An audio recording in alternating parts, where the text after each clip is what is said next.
through the word, that whatever word is coming forth today, as the word is coming forth, that the Lord will speak to you through his word. Because the Bible says that it was the word that God sent by the hand of the centurion man, and he took back home to the God's servant, and the man was healed. It was a word that he sent to Jairus' daughter who was dead, right? It was a word, and the dead child came back to life. It was a word that he gave to Jacob, and he lifted up the entire family, Israel. It was a word that God spoke in the beginning of creation, and there was creation. So you need just one word. I may be preaching, I may say 1 million things today, but just one word from the message today will be for you. So ask God to make you to connect your spirit, and that no distraction. Because the devil knows how to steal the word. The moment when he knows that word is yours, he can distract you with anything and steal the word. That's why we love the children to be in the Sunday school, so that we can hear and be very, very, present in the spirit. Ask God, Lord, let me hear my word today. Let me hear my word. When I go to any conference, I am listening for my word. And when I hear my word, it drops in my spirit. I know that's my word, and I grab it and I go with it. When you hear it today, the one that you know is yours, grab it, hold it, and run with it. Amen. And when you run with it, you water it every day. Watering it means confessing it. That God said this through pastor, and that is mine. God said this, and it is mine. I hold on to it, Lord. It will come to pass. If you water it, hold on to it, it will come to pass. In the name of Jesus. Amen. Lord, bless the reading of your word. And let nothing come out of this vessel that is not of you. Let this mouth be a container of power and of fire to bring glory unto your name. In Jesus' name we pray. Amen. Go with me to Exodus chapter 3. Praise the Lord. Exodus chapter 3. As I said, the word of exhortation Anastasia gave is in line with the message for today. Amen. The message today, I titled it, Stop Defining Your Destiny by Your Present Condition. Amen. Stop doing what? Defining your destiny by your present condition. Now I want you to get up from your seat and go talk to 2 people and tell them, stop defining your destiny by your present condition. Get up from your seat. Go talk to 2 people. Come on. It's an action of faith. An act of faith. Talk to 2 people. Say, stop defining your destiny. Tell them. Say, stop defining your destiny by your present condition. Stop defining your destiny by your present condition. Come on. By your present condition. Yes. Go talk. Go preach. Preach to somebody. Preach to Stop defining your destiny by your present condition. Yes. Stop defining your destiny by your present condition. Hallelujah. Hallelujah. Now I want you to talk to yourself before I even get into the message. Now call your own name. Perpetua, stop defining your destiny by your present condition. Talk to yourself. Stop defining your destiny by your present condition. Remember what we just said, the word of God is powerful. It is sharp. It is sharp. It is spirit. It is life. Sharper than the two-edged sword. Come on. Words are powerful, child of God. Amen. Words are what? Powerful. That's why I'm telling you to talk to yourself. Positive things. Amen. Because many a times people have told you negative things about you based on your condition. People around your life, they look at your condition, they look at your life, they judge you by your condition, and then they speak negative things. And that's all you hear them telling you. And because you have heard all those negative things about you, your mind now is structured, your mind is hooked to the things that they have told you. But today, whatever they have told you is a lie. It's what God has told you that is true. So that's why I want you to talk to yourself that stop defining your life by your present condition. Come on, talk to yourself one more time. Perpetua, stop defining your life by your present condition. Say, I will stop defining my life by my present condition. Stop defining my life by my present. In the name of Jesus. When you define your life by your present condition, you are limiting God. Amen. You are what? You are limiting God. In Exodus chapter 3, the scripture comes from Exodus chapter 3. We're going to be looking at the life of Moses. Amen. when God called Moses in Exodus chapter 3, God said to him in verse 10, he said, Moses, come. Remember when he appeared to him in the burning bush? And then in verse 10, God says, I will send you unto Pharaoh, that you may bring forth my people, the children of Israel, out of Egypt. You hear a big calling? A very big calling. God called Moses, who was almost begging a place to stay. Moses, who did not even have a home on his own. Amen. Who didn't even have a house. He was just living from one house to another house. Amen. And God appeared to him, and said to him, I want to send you to Pharaoh to go set my people free. Amen. And Moses looked at himself small. Moses looked at God. He looked at this big God who has come to send him. He asked himself questions. Me, how can God be wanting to send me, who is a murderer? Remember, he had killed a man, right? He had committed a murder before he ran.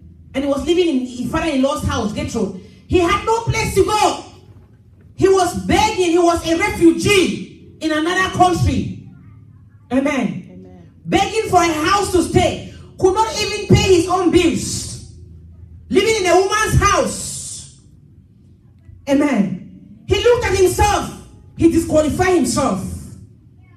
He said, and he began to make excuses. The first excuse Moses made. Remember, Moses was also even an adopted child. Am I correct? When he was a little baby, he was adopted by Pharaoh's daughter. Am I correct? He was an adopted child. A child who never saw his mother's love. A child who grew up with a stranger. Who grew up with the enemies of God. A child who never had that attachment. Who never had that bonding with a mom. Hallelujah. And all his life he has struggled. He has suffered. And God comes and calls him. And he asks himself, me? He's probably thinking to himself, he must have made a mistake, God. You've made a mistake. You've gotten the wrong guy here. You know, he was defining his destiny by his present condition. You picked the wrong guy here, God. First excuse he made to God. He says, who am I?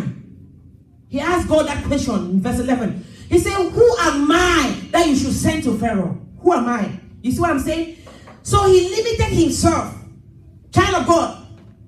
That's why I started out by saying that people have met you. People have put you through things in life. And that's what the devil does. The devil uses people to put you through life stress or to put you through conditions in life that will make you begin to have a low self-esteem. Will make you have a low self-concept. They'll make you have a negative image of your own self, of your own destiny. Moses had gotten to a point of helplessness, where he knew nobody can ever help him, where he knew nothing good can ever come out of him, because he had a terrible childhood. And as if things could not get worse, he's now a murderer. As if things could not get worse, he's now living in a different country, a refugee. As if things could not get worse, he's now begging to live in a woman's house. You know, men have this pride. Men want to be the head, because that's what the Bible says, right? Men are head. Men have to provide for their wives. Men have to be in a position where they're the ones that take care of the family. The Bible says a righteous man shall leave an inheritance for his children. What did Moses have to leave as an inheritance for his children? Nothing. That's what the devil had limited him to be. To a point where he had nothing to show forth for. To a point where he has to even serve his father-in-law to be able to put food on the table for his children. The devil had limited him to nothing. And that's all he knew about himself. That's all he saw about himself. And when God looked at him, he said, I want to use you. I want to use you. I want to add your name, to add things in your book in heaven. I want to bless you. I want to make you a great name. But he belittled himself. He limited God. Now hit your chest and say, stop limiting God. Stop limiting God. Ask yourself, what is my excuse? Child of God, what are the excuses you are making to God? When God wants to bless you, when God is telling you, hey, I want you to start that company, I want you to go into that education, I want you to do this. What are the excuses you make? You limit God by your financial condition. God says start a new business. You look at your bank account, there's no money in it. It's not by your power, it's not by your might, but by His Spirit. All you've got to do is to just obey, and He's going to provide the resources. God said to Moses, come, let me send you. Moses said, who am I? What shall I tell the people? Which God shall I tell the people has sent me? He said, tell them that I am that I am. That was still not enough for Moses.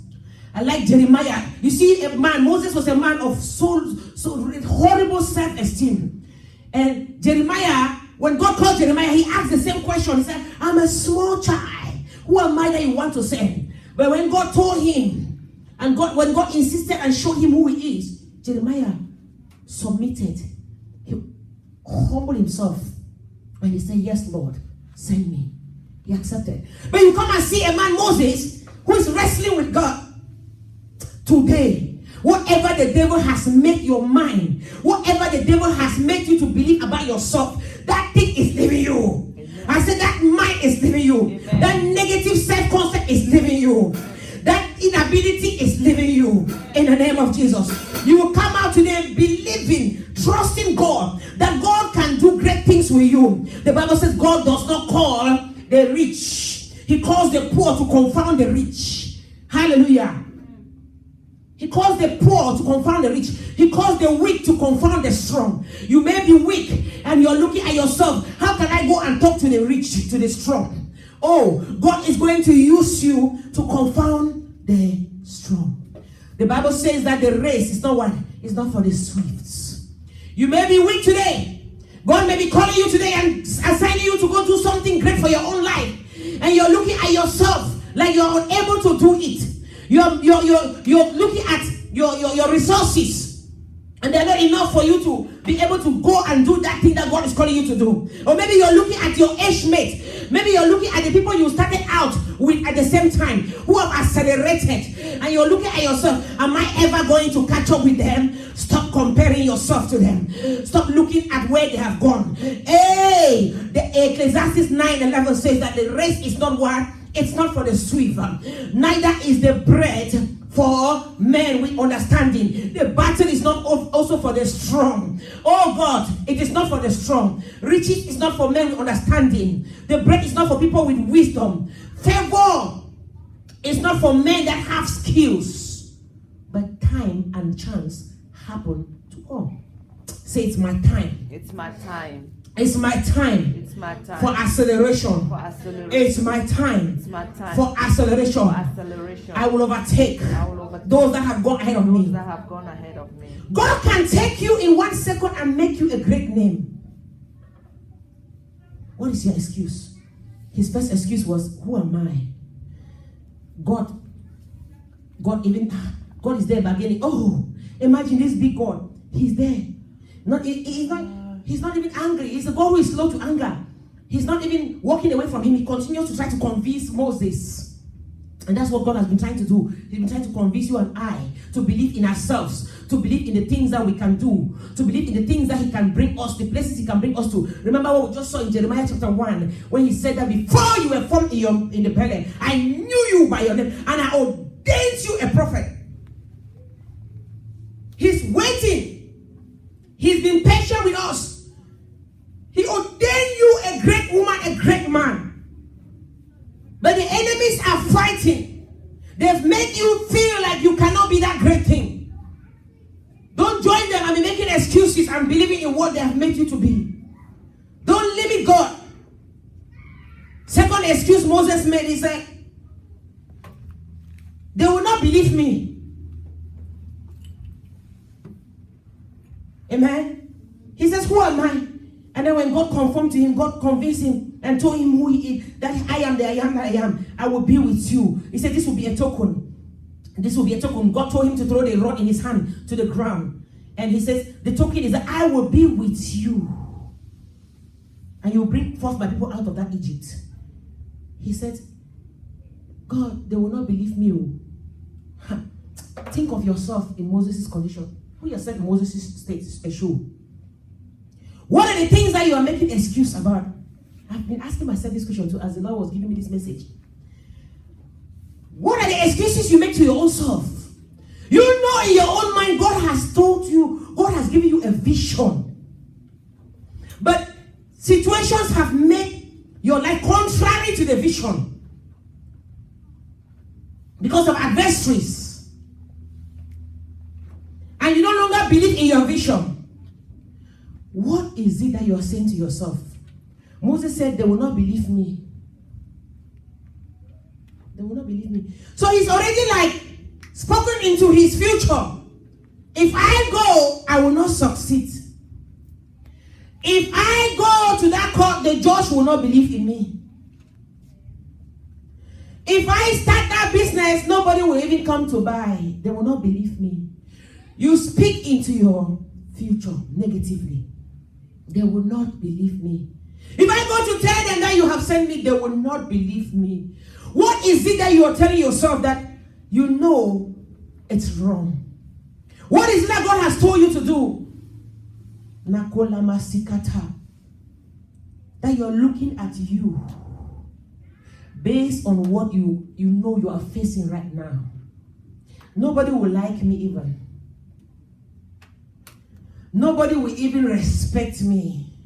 God is saying to you, he said, go before the president. Go before the king of Egypt. Because you are a slave boy. Because you are a murderer. Because of the sin you have committed. They will not be. Who am I to go stand before this great man? God is saying to you, go to that office. Ask to speak to the CEO. Ask to speak to your supervisor. Ask to speak to the owner of that company. Go before that courthouse. Ask to speak to that judge. They will not believe me. Who am I to go before? It's not by your power, not by your might, but by his spirit. When God has told you, he has ordained you a great prophet. He has ordained you a great woman, a great man. And when the time has come and he's assigning you to go do something, don't make excuses. Hallelujah. Even after God assured him, God was very patient with this Moses. Even after God continued to assure him, he made another third excuse. He said to the Lord, he said, I am not eloquent. The third excuse was that after he said, who am I? Small me. The second one, he said, they will not believe me. Nobody will believe me. Now it's not about belief. After God has challenged his thoughts of the unbelief, now he says, I am not even eloquent. He says, see my speech. You know what? Moses was what? A stammerer, right? Moses was a stammerer. He could not speak well, right? He said, I am not eloquent. What is your excuse? Eloquence means he cannot speak well. What is your excuse? God is saying to you to do something. You're looking at your English power, your language power. I cannot speak in front of a crowd. My English power is very weak. I am not eloquent. People will mock at me. Do you know there's some people who have anxiety to speak in public places? They say, just because it's in their mind, when I go up to make that speech may be the one speech that is going to transform your life. Your boss may be sitting in the audience, and that little speech that you have to make is going to connect you to your boss. But you are there making excuses. I am not eloquent. When I speak, people will laugh and say my English power is very weak. Who cares? Who cares? God asked him, he said, who made the mouth of the dumb? Who made the eyes of the blind? Who made them? Who made the ears of the deaf? God asked him those questions. Is it not me, the Lord? I, the Lord, that made the dumb? Is it not I that... God is telling Moses, he said, you may be a stammerer. Your tongue may be stuttering. He said, but when you are speaking, because it is me that creates every man, I will make your tongue whole. Moses, by his excuses, he limited himself. By his excuses, he stopped his own deliverance.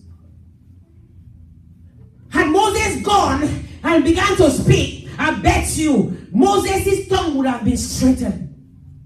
Come on, question, am I not the one that made the tongue? Pastor Benny Hinn, as preacher, Pastor Benny Hinn used to stutter. Pastor Benny Hinn said he was a big stammerer. He could not speak smoothly. But God called him to preach. And he was wondering, I'm a stammerer, how can I? But he honored his calling. And now, do you think can you tell he was a stammerer? If he had not told us, I would have never known. God healed his tongue. Moses, until he died, was a stammerer. Because he denied his own deliverance. He belittled God. What is it? I'm not eloquent. What is it? What is that business idea God has put in your mind? What is that great calling God has put in your hands? That you look at yourself small. You're judging your ability to do that by your present situation. It's not by your education. It's not by your wisdom. It's not by your knowledge. But it's by the Spirit of the living God. When Peter, in the book of Acts, chapter 4, when Peter, the Bible says, when they were arrested by the people and put in prison, when they brought them before the judges and they began to question them, interrogate them, why they were preaching in the name of Jesus. The Bible says Peter stood before the people and he was speaking with boldness and with great wisdom, I believe, and with great eloquence. And the people looked at him. They perceived that this man had been with Jesus. Why? Because they knew them as men with no education, unlearned men, people who had not been to no school. Peter was a fisherman. He had not seen the 4 walls of primary school. He had not even learned to write ABC. But when the time came, when he was in active duty, when he accepted the calling that God had called him, the Bible says he began to speak with so much great boldness and wisdom. And the people who were educated people, lawyers were gathered there. Priests were gathered. All the people that were very eloquent. They looked at him. They said, these men, they have been with Jesus. Because they were unlearned. How can they have this kind of boldness? Where is this kind of wisdom coming from? Child of God, it does not need your education. God does not need your education to make you great. God does not need your talent to make you great. He can make you great out of nothing. Stop making excuses. Stop making excuses. Tell yourself, stop making excuses. I'm talking to myself too. Amen. I stop making excuses. God wants me to be great. What are the excuses I'm making? Begin to reflect over this message. What are the excuses I'm making? Because I make excuses too. And I just made some recently. And she was talking, Mom, stop limiting yourself. Just do it. Just go. Stop limiting yourself. We come to a point in our lives when we know God is telling us to do something. But then we look around the resources, there is no resources. And then we begin to, when you limit God, you hold yourself down. You delay your own destiny. Are you hearing that? Yeah. You delay. And then you'll be crying to God over a prayer point. That prayer point God has already answered. And he has given you an instruction, but you look at the resources. Because the Bible says that God moves by our faith. Without faith, it's impossible to please God. You think if you want, for example, you want to start a business now. You think you go and pray to God, pray to God, pray to God. You think God will just send you $1 million to start that business.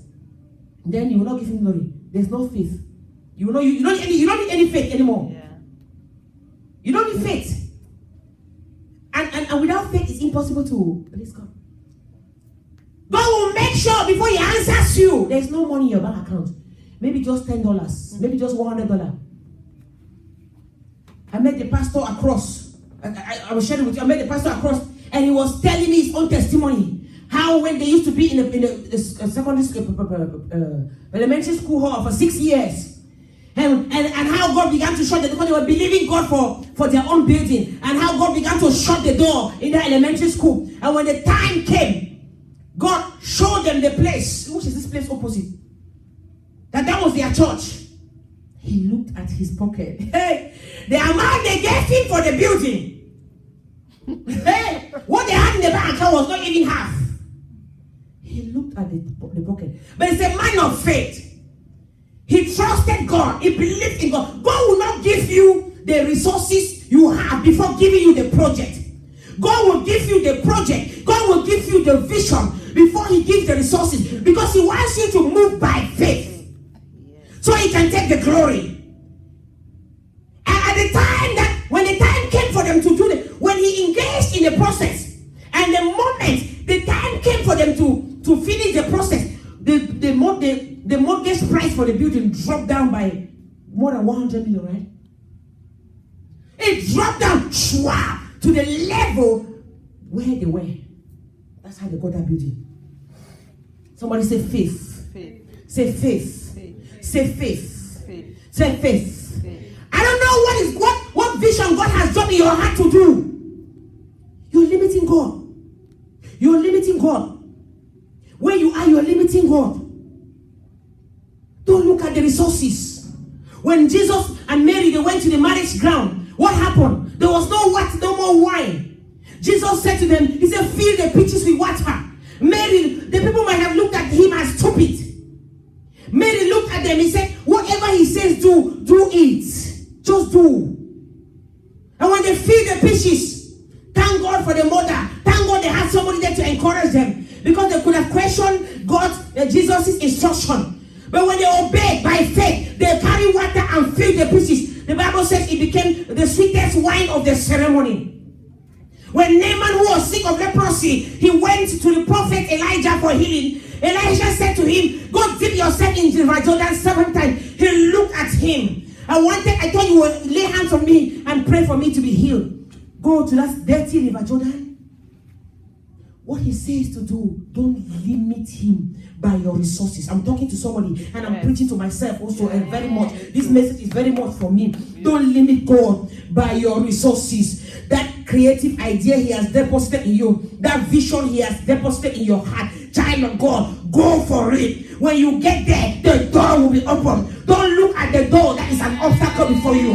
That door will only be shut. That door will never be open until you take that step of faith and you arrive that place. When God called Abraham, Abraham had nothing.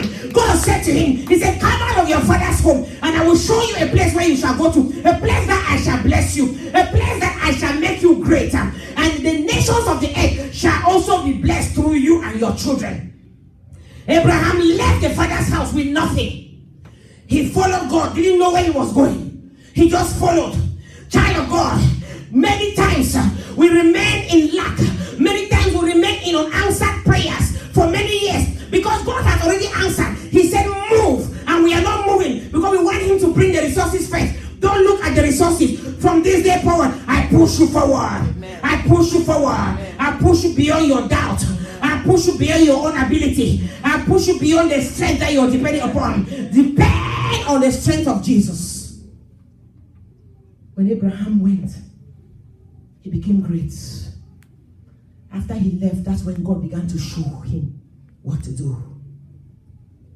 After you take that step to obey what he has told you to do, that's when you begin to do what?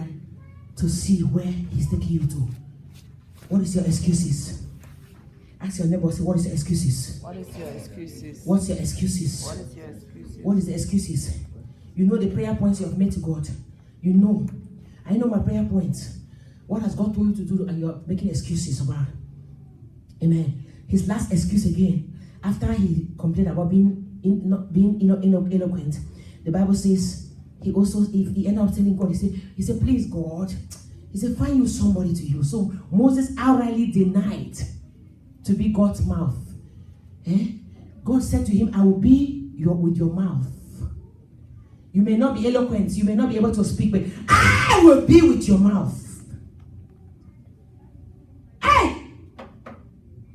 God, give me that kind of message. He said, I will be with your mouth. Don't be afraid, just go. I will be with your mouth. And he still refused. It looks funny, but when it happens to us, we do the same thing.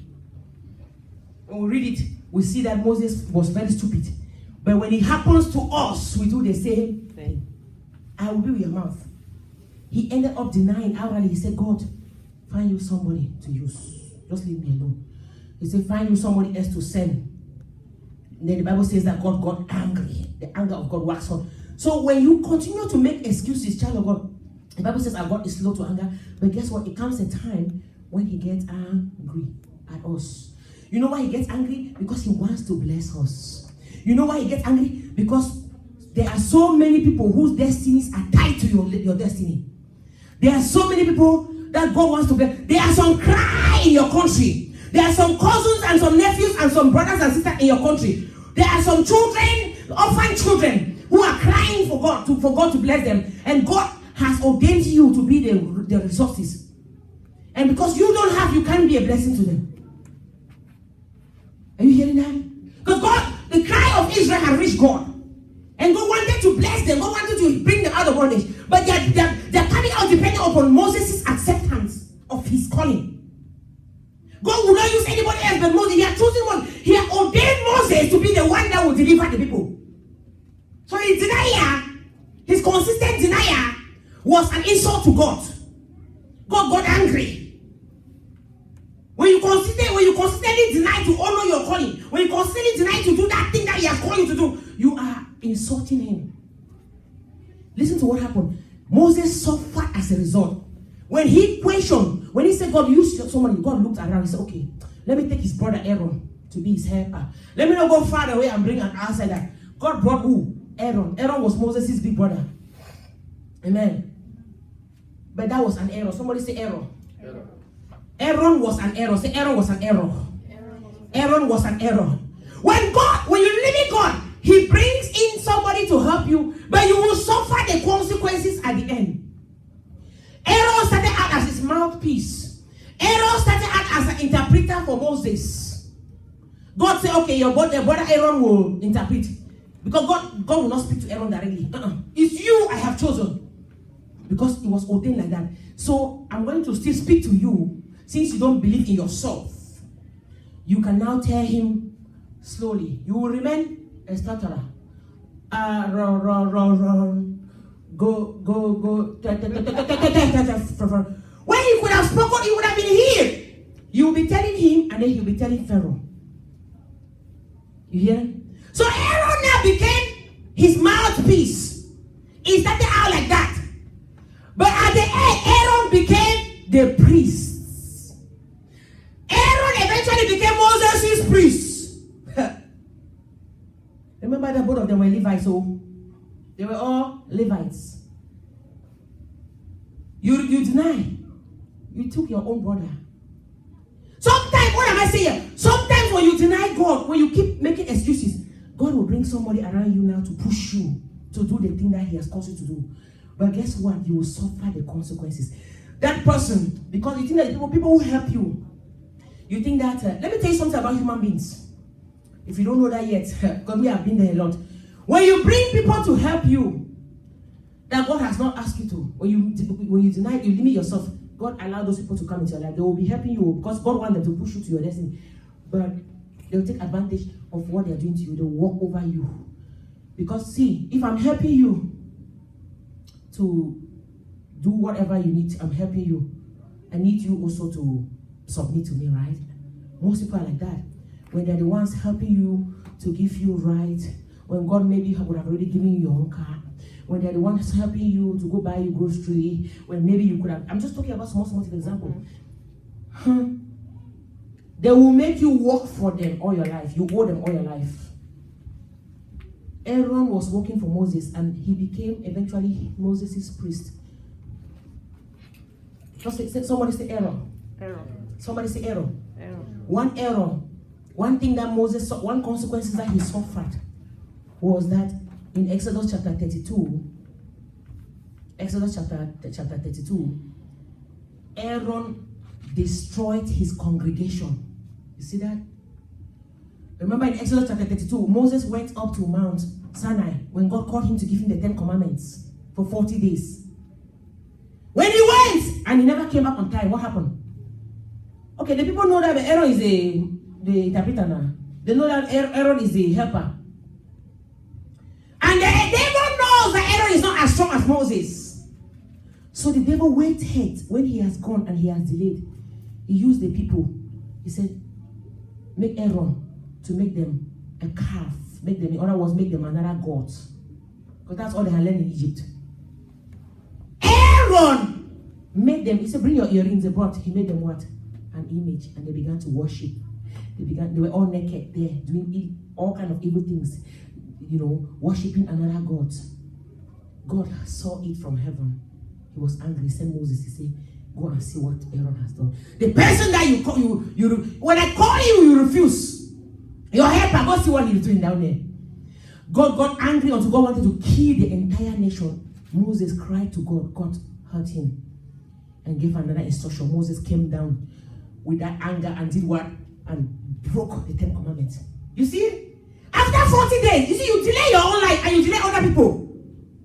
After 40 days on the mountain, no food, no water, praying, nakabalako, ibasha, I worship people. 40 days with God, writing the 10 Commandments. You break it all in 1 second because of a helper. As if that's not enough. Moses lost, the Bible says he lost more than 300 people, 300,000 people. Moses lost, 3,000 men. Because Moses got so angry that he said, who is on the Lord's side? The Levites gather.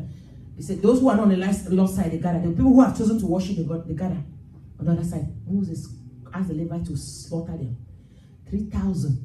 Imagine, in one day, your congregation, reduce because of error. 3,000 men. This is just men. The Bible says men. And remember that these men had their children, wives. They don't count, the Bible doesn't usually count the men and the wives and the children. So 3,000, and every man in those days will give birth to minimum 2 children. So multiply the figure. See how many congregation members he lost in one day because he did not believe in himself. When you don't believe in God, you lose. And then God said, come back. He had to go back again for another 40 days for God to give him another 10 Commandments. So he delayed his own destiny. That's why sometimes we're in the same place matching. Oh, God help. God has already done it. But there was an error in the beginning. I correct that error today in the name of Jesus. What error is in your life that is holding you down, let God correct it today in the name of Jesus. Amen. Let the hand of God correct it. The mercy of God correct it. So, oh God, correct my error. Whatever error I made in the beginning, say, my Father, correct it for me today. My God, correct it for me today. In the name of Jesus. So he delayed his own destiny and delayed other people's destiny. Because when he went back up, everybody have to wait, right? They have to continue to wait. Amen. Hallelujah. Amen. Say, I will not deny to obey God. In the name of Jesus. Let's look at Esther. Esther was what? Esther was a slave girl. If God could have used a slave girl as Esther and made her the first lady of a nation, the Bible says from India into right up to Ethiopia. So there were so many cities, so many countries from India up to Ethiopia, that Esther became the prime minister. Esther, who was a slave girl. How much more you? Esther did not limit herself. Esther could have limited herself when the uncle Mordecai said, they want you to be among the virgins in the king's palace. She could have limited herself by revealing her true self and say, oh, I'm not from this tribe, I am an Israelite. Because they would have never taken somebody from another tribe. She could have limited herself, but she believed in the God of her fathers. I may be a slave girl in this country. I may be a refugee, but I can be the first lady in that palace. Amen. She believed in her God, not in her own strength or in her own ability. And God transformed her from a slave girl to what? The first lady of the nation. And the Bible says that she was the first lady of more than 120 provinces. Hallelujah. What about Leah? Leah, whom the Bible referred to as a woman with tender eyes. We've talked about this many times. She was rejected because she was not beautiful looking. She was not good looking. Leah could have limited measure herself by her look. Many times we limit ourselves, especially women, by our look. My sisters are all more beautiful than me. Oh, my cousin, look at me. Whoever married me, look at me. I don't look good. I don't look good. But God will use the foolish things to confound the wise, the weak things to confound the strong. When Jacob came to marry Rachel, because of course Jacob also saw the beauty of Rachel, God said, put Leah first. He married Leah. Child of God. God can do it for you. God can do it for you. What he has told you to do, don't limit God. Don't limit God by your present state of mind. Don't limit God by your present condition. Leah, who was rejected, later became the mother of 6 children, 6 great patriots. She was the one that opened the loin of Jacob. She was the one that gave Jacob the firstborn child called Reuben. The 6 boys, Reuben, Simeon, Levi, Judah, Zebulun, and who? They are the ones. She was the one that brought forth all these children. That's the one that was called a woman with tender eyes. The one that was ugly looking. The one that was rejected. The one that that her look limited her. But she did not let that look limited her. When God called her and said, go in the place of your sister, she would have been like, hey, but look, God, hey, Jacob, look at me. If Jacob open his eyes and see me, will he not just smoke at me? Will he not push me out? No, God had put in Jacob's heart not to reject her. When she went in, Jacob found her in the morning. He did not divorce her. He stayed with her. And she later gave him all these handsome looking 6 sons. And mark you, that she ended up becoming the grandmother even of Jesus. Remember, Jesus came from Judah. She was the mother of Judah.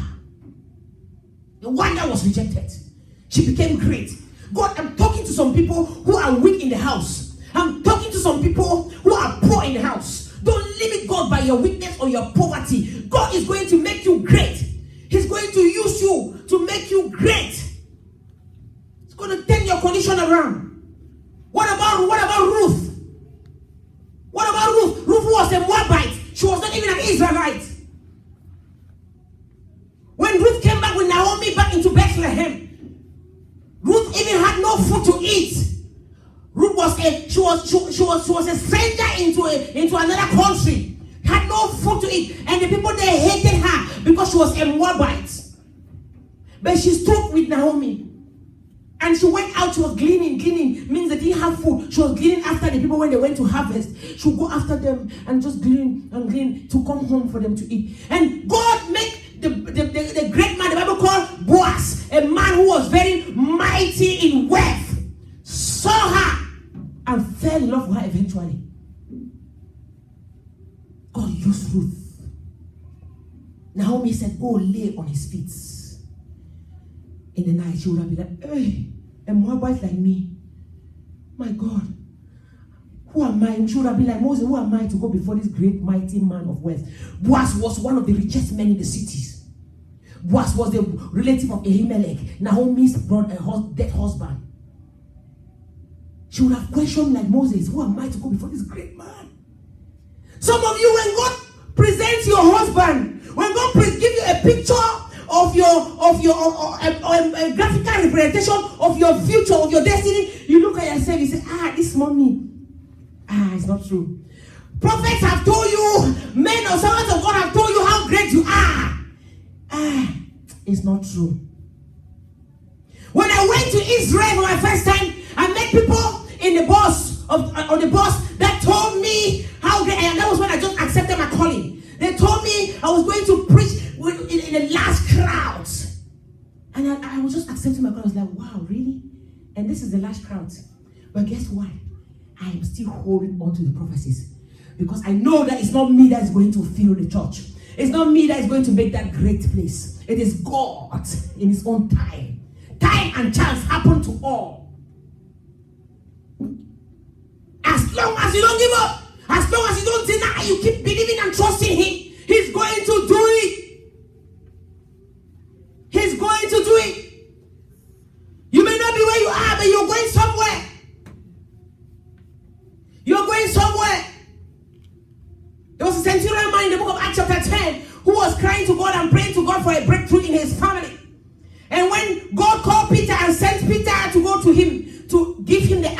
prayer, Peter said, I cannot eat unclean things. You know that what Peter rejected him because he was a man of the Italian band. He was not an Israelite.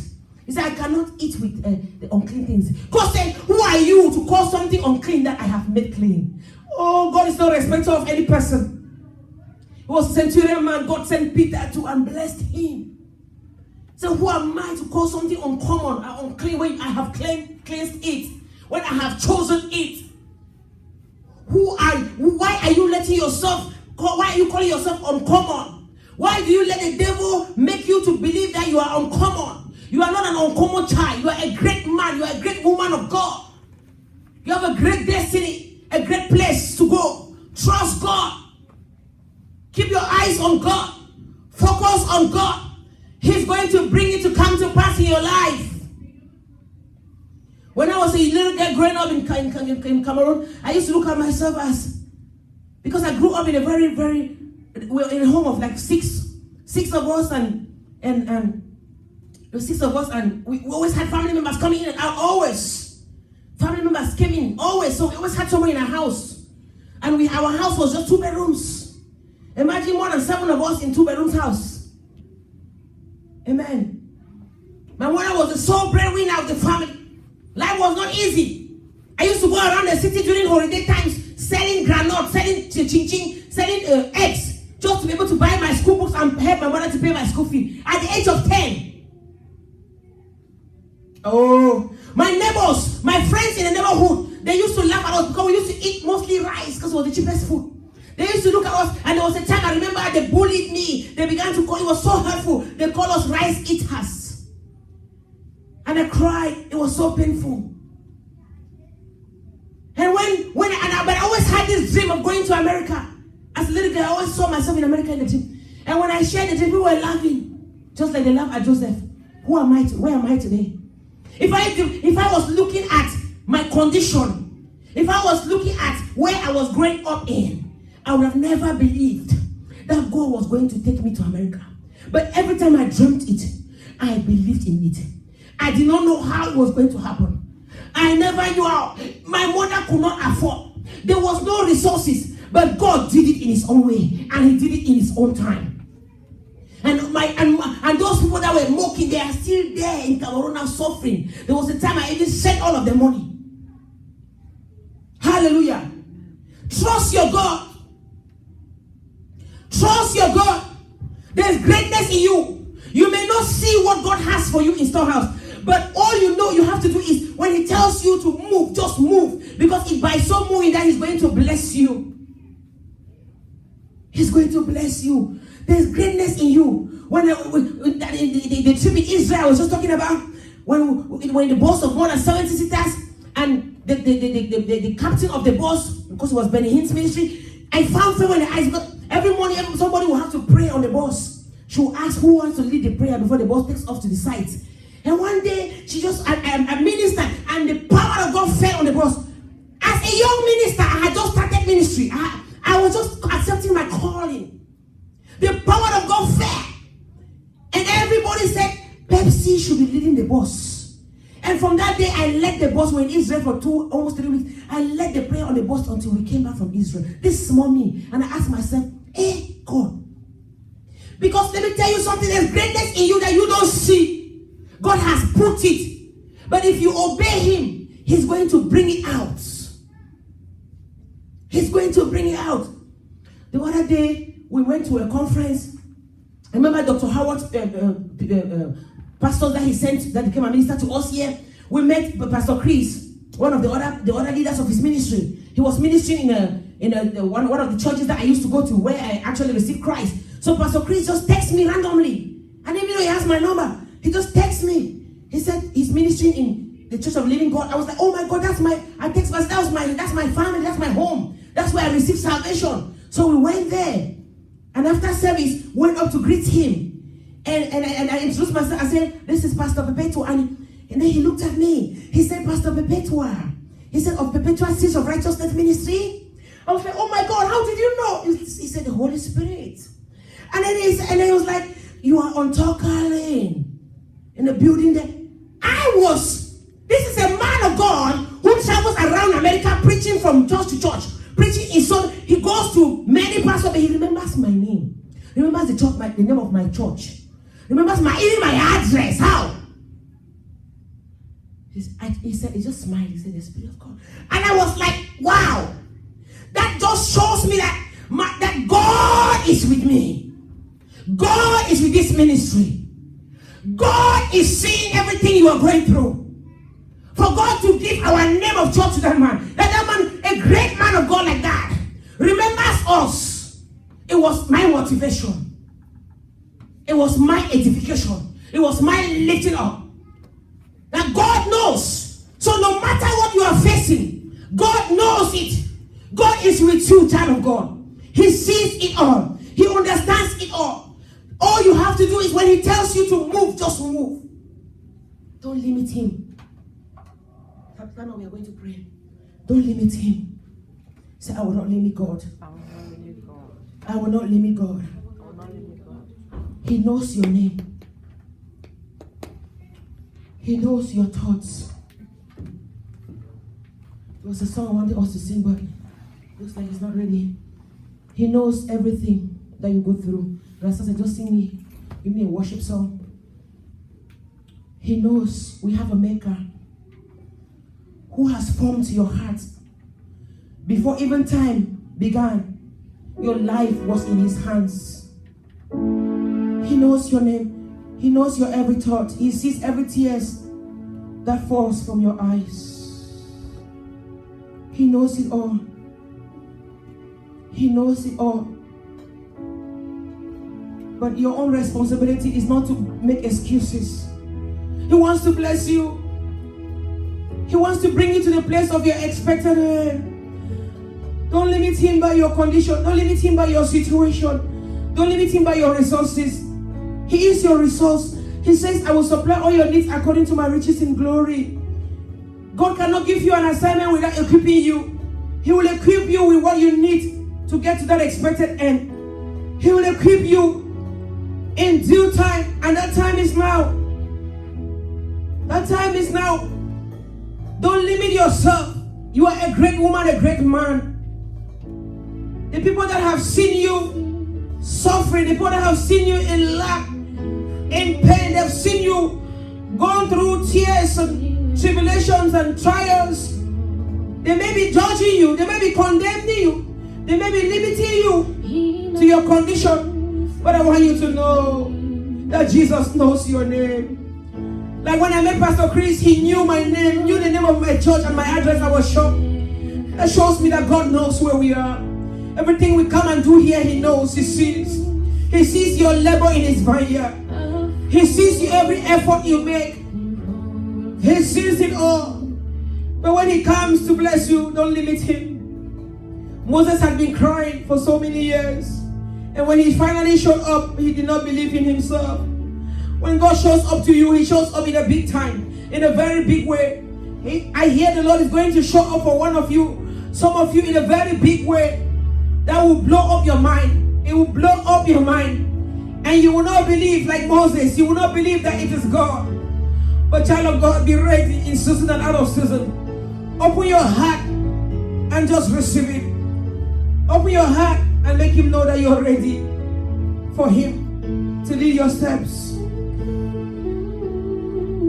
He knows my name. He knows your name. He knows my every thought. He sees each tears that falls. He holds me when I fall. He knows it all. He knows it all. Humble yourself before him. I want you to humble yourself while Master is singing this song right now. I'm not going to pray for you today. But the Lord wants you to come to a place of submission, totally surrendering to him. You can come out of your chair. You can come out of where you are. Let Anastasia be the only one on the keyboard. You can walk around. You can find a quiet spot in the church. You can kneel down if you want to before your king. You can talk to him and say, Lord, I surrender to you. You can talk to him that I surrender to your will. I submit my will to your will. I I'm sorry that I have been running away. I'm sorry that I have belittled, I've limited your voice in my life. I'm so sorry, Lord, that I have not believed in your ability to bring me through. That I have not believed in myself. I've limited you by limiting myself. I'm sorry, Father, that I've not trusted in what you can do for me. But you've shown me that you know my name. You've shown me that you hear my voice. You see every tear that comes upon from my eyes. So, Father, in you do I put my trust. Talk to the Lord. Open your mouth and talk to him now. He's here with you. He's hearing your voice. He's hearing your voice. He hears you. He hears you. He hears your heart. He hears your heart. Talk to him. Talk to him. Talk to him. Let him know you surrender to him totally. Not my will, but your will, Lord. When Peter, they had fished all night, the Bible says they caught nothing. And they were about to give up. They were washing their nets to leave. And the Bible says Jesus showed up. Oh.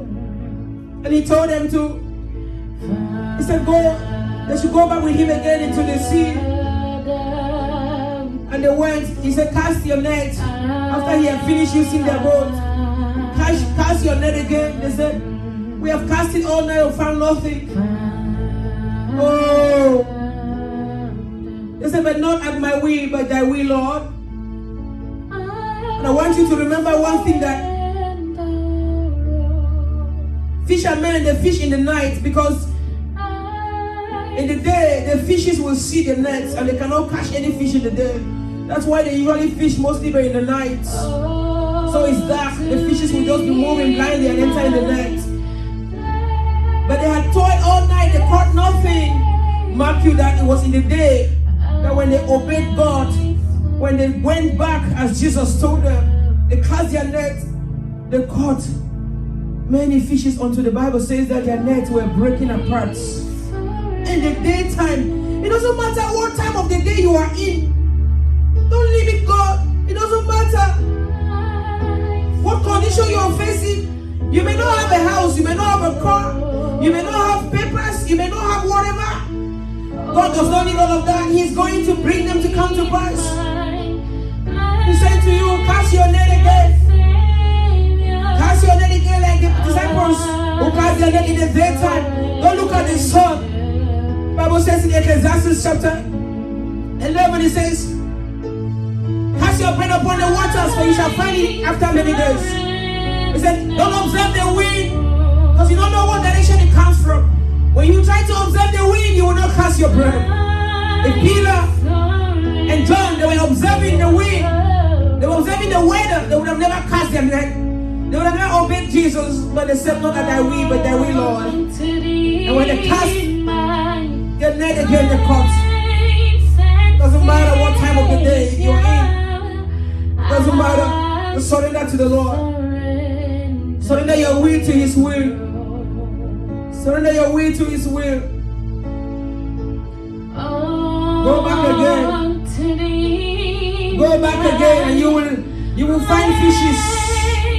It may be a different crop. It may be a different person in that office. You might have found favor before because you knew someone there. You don't need to know anybody to help you. God has positioned people in the places where you need breakthrough. Just go back again, and you shall find the thing that you have been looking for. Just go back again. Don't give up. Like Samuel. Samuel's father had to lose his ass. And Saul's father lost an ass. And he went searching for it. But God had prepared a blessing for him. God was getting ready to make him a king of Israel. That's why the ass got lost and he was searching.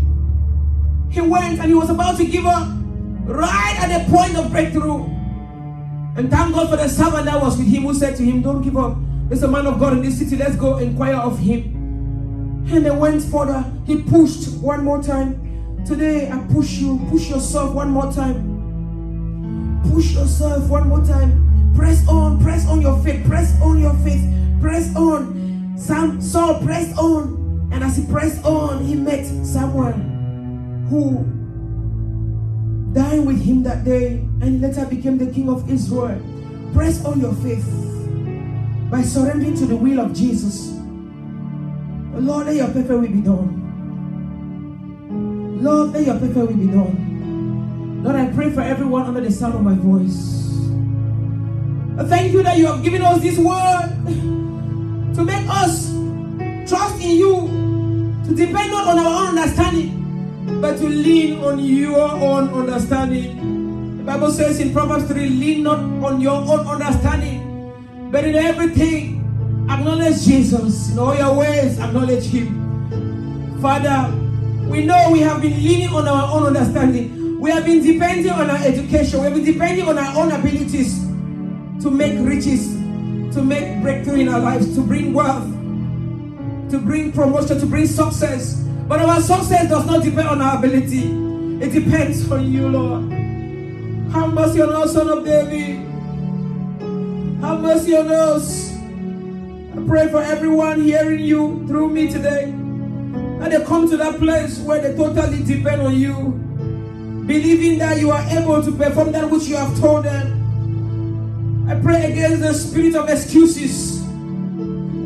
We have been making excuses, oh God, and we have been limiting you, which has made you to be upset with us.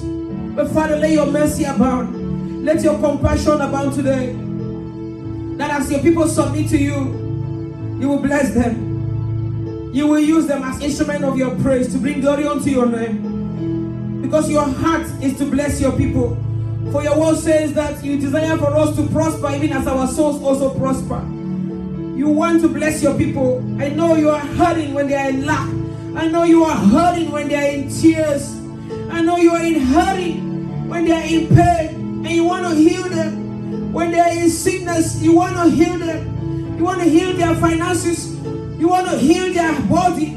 You want to heal their health. You want to heal their minds. You want to heal them. You want to bless them. You want to make them to be successful. You want to bring them to the places of their expected end.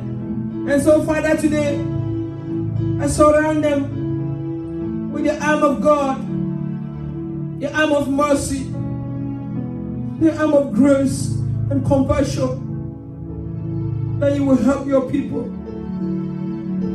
You will help them to submit to you, to totally trust you. Because you are faithful, you are good. Your mercy endure forever. We thank you, Lord. Somebody open your mouth and just thank the Lord for hearing your prayer. Open your mouth and say, thank you, Lord, for hearing my prayer. Thank you, Lord, for having mercy on me, for showing me your grace again. Thank you, Lord, for not being angry at me, for not walking by faith, for limiting you. Oh, thank you, Father, that you are a merciful God. Like you were with Moses. Thank you, Father, that you are with us. And that we will not make the mistakes anymore that Moses made. The mistakes that even caused him to not see the promised land. We will not make those mistakes again, Father. But Lord, that we will walk with you, trust you. And I pray, Father, that today, any helper that we have brought in our own lives as a result of our disobedience, as a result of our faithlessness, Father, remove them from our lives. Remove them from our lives. In the name of Jesus, I pray for you right now. Any self-hired, self-employed helpers in your life that were not ordained by God, helpers that have come in as a result of your faithlessness, and that are causing you harm, and that are going to cause you more pain, I remove them from your life in the name of Jesus. I remove them from your life in the name of Jesus. I separate you from those fake helpers. I separate you from those fake helpers. I remove them from the places in your life. And I pray for you to meet your true helpers, to meet your true destiny helpers in the mighty name of Jesus. The places of your life where God has to take total control himself. I speak to those places to be vacuumed so God can come in and take control. In the name of Jesus. Open your mouth and say, Lord, come, Lord Jesus, and take control. I hear my spirit. God is saying to you, He says, there are things in your life that He doesn't want anybody to be your helper right now in those things. He wants to be the one to help you. He wants to take control. I hear that strong in my spirit. God is saying, you're looking at man. You're looking at the hands of man. God wants you to keep your eyes on Him. He says, look to me. Look to me. Keep your eyes on me. And just walk with me. He doesn't want anybody to take the glory. There's something in your life that God wants to take the glory right now. You see, Israel came to a point in their lives where they forgot about what God did to them. And they were looking for man to be a judge over them. And that's why they cried out to Samuel. They said, we need a judge. We need a judge. God got angry and said, they've rejected me as the righteous God, the righteous judge in their lives. He said, okay, because they've rejected me, I'm going to give them a judge. I'm going to give them a one that will judge them. They said, we want a king. I'm going to give them a king that they've asked for, who is going to judge them and is going to take away all their blessings. It's going to take away, it's going to make them to be in pain. And that's when God gave them King Saul. God is speaking to somebody by this. That's when He gave them King Saul. Because they rejected him as king. They turned to the hands of man. The Bible says, cursed is he who turns to the hands of flesh. God, it was a curse. King Saul was a cursed president to them. Because they rejected God.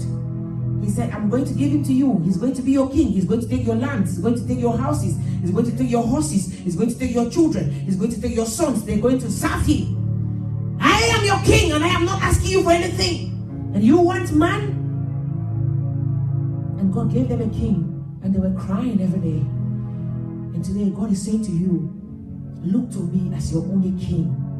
Don't look at the hands of man. And I'm going to wipe away your tears. Open your mouth now for 1 more minute, and that will be the last prayer, and ask God, God, forgive me for turning to the hands of man, for turning to the arms of flesh, and depending on man. Today, I open my life. I give it to you. Come in. Take total control, Lord. You are my king. Come on, worship Him now. Tell Him, you are my king, Lord. You are my helper. You are my deliverer. You are my savior. You are my first love. You are the one that have kept me alive to this day. Oh God, when I was even sick and I was in the hospital, if I depended on a doctor, I would have died. The doctor had told me I was going to live for 48 hours. But Father, you are the one that healed me. Yay. And it was because I did not keep my eyes on the doctor, I kept my eyes on you. You healed me. And I'm still alive today, 3 years after. Oh, my Father, you are the one that brought me out of that problem. You are the one that saved my children. You are the one that saved me from the horrible pit. You are the one that saved me from the occultic powers, the hands of the arrows of the enemy that they shot into my heart to kill me. You are the one. Come on, worship Him. You are the one, Lord. How can I turn to man today when men have failed me? How can I look to man? I look to you, the author and the finisher of my faith. Come on, somebody worship Him. How can I look to man? Oh, my Father, from today I turn my eyes from man and I focus on you. I look to you, Jesus. I look to you, my Lord. I look to you, my King. Because I know that you are the God that never fails. You are the God that never fails. You change it not. You are a good God. You are a good God. You are the God that changes not. You change it not, Father. You change it not. Yes, Lord. You are the God that changes not. You are the God that changes not. Just sing this song as we put our offerings together. And I seal this prayer in the blood of Jesus. And that God will be your helper. That you will keep your eyes on Him alone. And that you will not make any excuse. You will not limit yourself. You will not limit God. You will move when He says move. In the name of Jesus. You are the God that changes now. You are the God that changes You are the God that changes not. You are the God that changes not. Ancient of days, you change it not. Lion of Judah, you change it not. Hey, Ancient of days, you change it not. Abba Father, you change it not. You are the God that changes not. You are the God that changes not. You are the God that changes not. You are the God that changes not. You are the God that changes not. You are the God that changes not. You are the God that changes not. Hey. Changes not. You are the God that changes You are the not. God that changes not. Lion of Judah, you change it now. God of Moses, you change it now. Changes not. God of Lion, you change it now. Hey, God of Abraham, you change it now.